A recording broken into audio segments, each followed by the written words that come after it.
10:15 in progress, officers respond. There's always something going on at Barnaby's. Hello, my name is Reggie. I'm the town sheriff. I have been for the last 20-something years. For those of you that don't know what 10:15 means, that's the police code for civil disturbance. Now, first and foremost, Barnaby's is a very old store. I remember my parents shopping there when I was a child, just as their parents had shopped there before them. My officers and I have responded to many calls from that store, such as fights, freak accidents, alleged intruders, among other things. Over the years I've become quite friendly with the owner, Pat. He must have excellent insurance to cover all the incidents that have happened there. He mentioned a while back about stories he's collecting, so I thought I'd throw mine into the mix. Now, I've served as a Marine for a short period of time, before becoming a sheriff.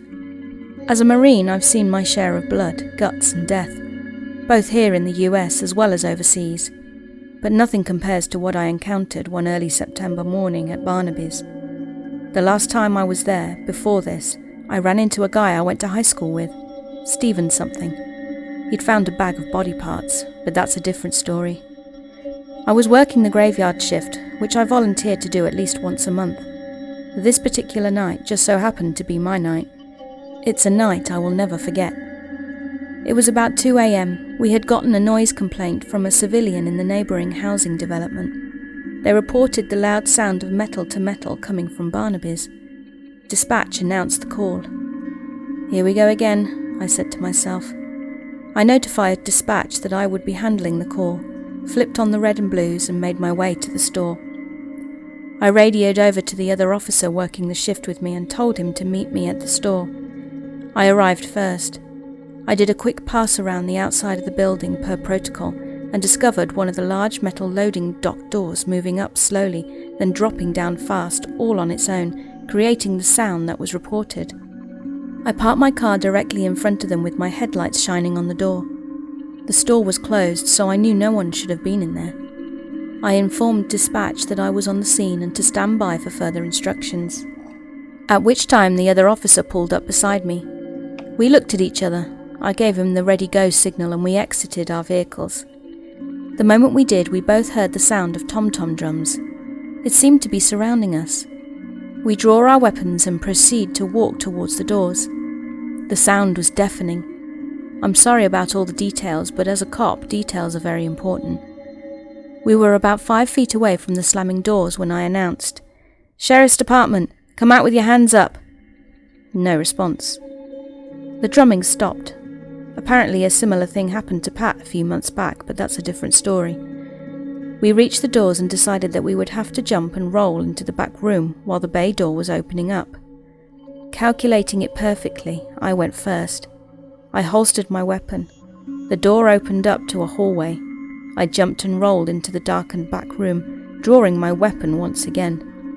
I motioned for the other officer to come in, a decision I would later regret.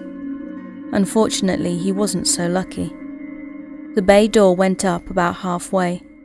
The officer attempted his jump, but just as he landed on the concrete floor, the door slammed down with immense force, crushing his skull and his body underneath it.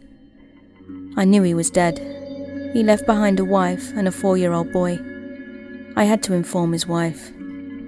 I immediately contacted dispatch through my shoulder mic and called in an officer down in need of urgent assistance. Now in complete darkness, I drew out my flashlight and flicked it on so I could see my surroundings.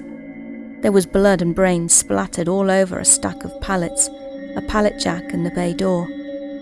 I said a prayer, then turned and walked slowly through the back room, shining my flashlight left and right.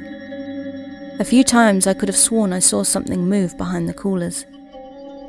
Suddenly I hear a blood-curdling scream. The ground started to shake and every light came on, flickering and buzzing in random patterns. Pallets started flying through the air. Another scream. A phantom wind came and blew me hard against the back wall. Various debris and cardboard began flying through the air and large pieces of machinery began levitating on their own. The drums began again, louder this time. 2-litre bottles of soda began levitating, then smashing forcefully to the ground, repeatedly. Large shelving began tumbling over, smashing its contents all over. The drumming continued. Every door began opening, then slamming shut. The office door, the cooler doors, even the loading dock doors, repeatedly slamming down on the officer's bloody, mutilated carcass. I screamed, closed my eyes and unloaded my weapon, the full clip, blindly in any direction. I felt a fear like I've never felt before, not even during the war. I thought I was going to die. I slid down the wall into a sitting position, then opened my eyes and saw a tomahawk appear out of thin air, whirling fast, coming directly at my head. I screamed once again, then lost consciousness. I was told days later that members of the town's fire department and coroner team found me, about 30 minutes later, shaking, sweating and mumbling to myself. The entire back room was in complete shambles. I don't remember them finding me at all. First thing I remember is waking up in a hospital bed 2 days later. Doctors said that besides a few bumps and bruises, I was perfectly fine. I took a couple of days off to try and get my head straight. I still have nightmares sometimes. I don't respond to calls at Barnaby's anymore. Never again, and I never will. I'm not ashamed to say that place scares the bejesus out of me, and I'm a cop. I'm sitting in my patrol car at the donut shop across the street from the store whilst writing this.